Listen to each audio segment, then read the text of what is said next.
नमस्कार मित्रांनो मी विशाल सोनवणे। तर भरपूर महिलांनी लाडकी बहीण योजनेचे फॉर्म हे नारी शक्ती दूत ॲपमध्ये भरलेले आहेत। तर अशाच महिलांचे फॉर्म सध्याच्या स्थितीला रिजेक्टेड झालेले आहेत। तर काही महिलांचे फॉर्म अजूनही पेंडिंग आहे। कमीत कमी 10 ते 15 दिवस होऊन गेले तरी पण त्यांचे फॉर्म पेंडिंगला आहेत। काही महिलांचे फॉर्म SMS व्हेरिफिकेशन आहे, तर काही महिलांचे फॉर्म रिजेक्ट सुद्धा झालेले आहेत। का नारी शक्ती दूत ॲप स्लो चलत होता त्याच्यामुळे या महिलांचे फॉर्म अपात्र ठरलेले आहेत का, हा सर्वात मोठा प्रश्न उभा केला जात आहे। तर आता सध्याच्या स्थितीला 15 ऑगस्ट ते 20 ऑगस्टच्या दरम्यान भरपूर महिलांच्या खात्यावरती म्हणजे ज्या महिला लाडकी बहीण योजनेसाठी सध्या परिस्थितीमध्ये पूर्णपणे पात्र ठरलेले आहेत अशाच महिलांना त्यांच्या अकाउंटवरती 2000 रुपये जमा केले जाणार आहेत। जर तुमचा फॉर्म पेंडिंग असेल, SMS व्हेरिफिकेशन असेल तर तुम्हाला आता एक ऑप्शन आहे। तर आता आपण पूर्ण माहिती घेऊन यात कशामुळे हे पूर्णपणे फॉर्म रद्द झालेले आहेत। तर नारी शक्ती दूत ॲपचे फॉर्म रद्द, तर एक गोष्ट लक्षात घ्या, ज्या महिलांनी वेबसाईट पोर्टलवरती फॉर्म भरलेले आहे अशा बहुतेक भरपूर महिलांचे फॉर्म हे पात्र ठरलेले आहेत। तर राज्यातील भरपूर महिलांनी नारी शक्ती दूत ॲपवरून लाडकी बहीण योजनेचे फॉर्म भरलेले आहेत। तर त्यातील भरपूर फॉर्म हे रिजेक्टेड झालेले आहेत। सोबतच काही फॉर्म इन पेंडिंग दाखवत आहेत आणि काही फॉर्म SMS व्हेरिफिकेशन दाखवत आहेत। आता अशा महिलांना एक पर्याय आहे। तुम्हाला सांगितल्याप्रमाणे एकतर तुम्हाला जर तुम्ही नारी शक्ती दूत ॲपवरून फॉर्म भरलेला असेल तर तुम्हाला वेबसाईट पोर्टलवरून फॉर्म भरायची काही गरज नाही। नाहीतर काय होईल, तुम्ही जर दोन्ही साईटनी 2-2 फॉर्म भरले तर जे वरिष्ठ अधिकारी आहेत जे तुमचा फॉर्म चेक करणार आहे त्यांना असं वाटेल की तुम्ही काहीतरी चुकी केलेली आहे, त्याच्यामुळे तुमचा फॉर्म रिजेक्टेड सुद्धा होऊ शकतो। तर ज्या महिलांनी नारी शक्ती दूत ॲपमध्ये फॉर्म भरले होते त्या महिलांना फक्त हा प्रॉब्लेम आलेला आहे। म्हणजेच एक गोष्ट लक्षात घ्या, ज्या महिलांनी नारी शक्ती दूत ॲपवरून लाडकी बहीण योजनेसाठी फॉर्म भरला होता अशाच महिलांना इन पेंडिंग दाखवते, काही महिलांना SMS व्हेरिफिकेशन दाखवते। परंतु काही काळजी करायची काही गरज नाही, कारण शासनाने आता नारी शक्ती दूत ॲपवरती नवीन फॉर्म घेणे बंद केलेलं आहे। म्हणजे आतापर्यंत ज्या महिलांनी फॉर्म भरलेले आहेत तर त्याच महिलांचे फॉर्म नारी शक्ती दूत ॲपवरती दिसणार आहेत आणि ज्या नवीन महिला आहेत त्यांना आता नारी शक्ती दूत ॲपवरून फॉर्म भरायचा नाही। त्याच्यामुळे ज्या महिलांनी फॉर्म भरलेले आहेत त्यांना आता एडिट नावाचा ऑप्शन येणार आहे। म्हणजे तुमचं जरी इन पेंडिंग असेल, SMS व्हेरिफिकेशन असेल, जरी काय अजून तुमचा रिजेक्टेड जरी फॉर्म झालेला असेल तर नवीन अपडेटनुसार तुम्हाला आता एडिट नावाचा ऑप्शन येणार आहे। जर अजून कोणी फॉर्म भरले नसतील तर त्या महिलांनी एक गोष्ट लक्षात घ्या, तर तुम्ही नारी शक्ती दूत ॲपवरती ट्राय करू नका। डायरेक्ट तुम्ही वेबसाईट पोर्टलवरूनच तुमचा फॉर्म भरा, जेणेकरून तुम्हाला अशी भविष्यामध्ये काहीच अडचण येणार नाही। आता वेबसाईट पोर्टलकडे वळूयात। आता नारी शक्ती दूत ॲपचा प्रॉब्लेम बघितला तो खूप स्लो चलत होता।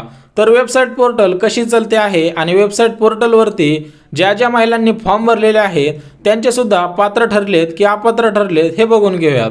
तर ज्या महिलांनी लाडकी बहीण योजनेचे फॉर्म वेबसाईटवरती भरलेले होते त्या सर्व महिलांचे फॉर्म सध्याच्या स्थितीला पात्र ठरलेले आहेत, कारण त्या महिलांनी फॉर्म अगदी अचूक भरलेले होते आणि सोबतच वेबसाईट पोर्टल सुद्धा नारी शक्ती दूत ॲप सारखं स्लो चलत नव्हतं। कारण ज्यावेळेस नारी शक्ती दूत ॲपवरती भरपूर फॉर्म आले होते, कारण त्यावेळेसच ती योजना चालू होती, महिला लाडकी बहीण योजना, जी मुख्यमंत्री लाडकी बहीण योजना म्हणतोय आपण, ती योजना नवीनच आली होती आणि हा ॲप सुद्धा नवीनच आला होता। त्यामुळे एकदाच भरपूर फॉर्म आल्यामुळे भरपूर महिलांचे फॉर्म इन पेंडिंग दाखवत आहेत, SMS व्हेरिफिकेशन दाखवत आहेत। तर काही महिलांचे फॉर्म अजूनही भरले नसतील तर त्यांना सर्वात बेस्ट ऑप्शन आहे वेबसाईट पोर्टल। आता याच्यावरती फॉर्म कसा भरायचा आणि हे पूर्ण डिटेल सुद्धा बघून घेऊयात आपण। आता वेबसाईट पोर्टल एकदम फास्ट चालत असल्यामुळे महिलांच्या फॉर्ममध्ये काही चुकी असेल तर लगेच 1 ते 2 दिवसामध्ये कळते की फॉर्म इन पेंडिंग आहे, काही इन रिव्ह्यू आहे, काही SMS व्हेरिफिकेशन आहे आणि त्याच्यामुळे सर्व गोष्टी लवकरात लवकर होत आहेत। जेणेकरून ज्या महिलांनी अजून फॉर्म भरलेले नसेल तर त्यांना नक्की मी सजेशन करेन की तुम्ही वेबसाईट पोर्टलवरूनच फॉर्म भरा। तर एक गोष्ट लक्षात घ्या, वेबसाईट पोर्टलवरती फॉर्म भरण्यासाठी तिथं तुम्हाला मुख्यमंत्री लाडकी बहीण योजनेची वेबसाईट टाकून त्याच्यावरती तो फॉर्म सबमिट करायचा आहे। आता त्याची सुद्धा आपण पूर्णपणे डिटेल बघणार आहोत। तर पुढच्या व्हिडिओमध्ये आपण वेबसाईटवरून फॉर्म कसा भरायचा ते सुद्धा बघणार आहोत। तोपर्यंत आपण वेबसाईट पोर्टलचे सुद्धा काही तोटे आहेत ते सुद्धा बघून घेणार आहोत। म्हणजे ज्यावेळेस तुमचा फॉर्म सबमिट केला जाईल तर 1 ते 2 दिवसामध्ये तुमचा फॉर्म हे पूर्णपणे वरिष्ठ अधिकारी चेक करणार आहेत. जे वरिष्ठ अधिकारी आहेत मुख्यमंत्री लाडकी बहीण योजनेसाठी खास त्यांची नेमणूक केलेली आहे. तुमचा जर फॉर्म अगदी अचूक असेल तर तुमचा इंटरव्ह्यू सध्याच्या स्थितीला दाखवल तर काही काळानंतर पूर्णपणे व्हेरिफिकेशन डन असं दाखवणार आहे. तर पुढेच बघू शकता ज्या महिलांनी नारी शक्ती दूत ॲपवरून फॉर्म भरलेले आहेत अशा महिलांना आता वेबसाईट पोर्टलवरती फॉर्म भरायची काही गरज नाही. कारण त्यांनी जर दोन्हीकडून पण फॉर्म भरले तर तुम्हाला सांगितल्याप्रमाणे तुम्ही भविष्यामध्ये या योजनेमध्ये बसूच शकणार नाही. आणि 15 ऑगस्ट ते 20 ऑगस्टच्या दरम्यान जो रक्षाबंधनच्या टायमिंगला जो हप्ता येणार आहे टोटल 2 महिन्यांचा, जुलै आणि ऑगस्ट असे कंबाईन करून 2 महिन्याचे तुम्हाला एकूण 3,000 रुपये भेटणार आहे.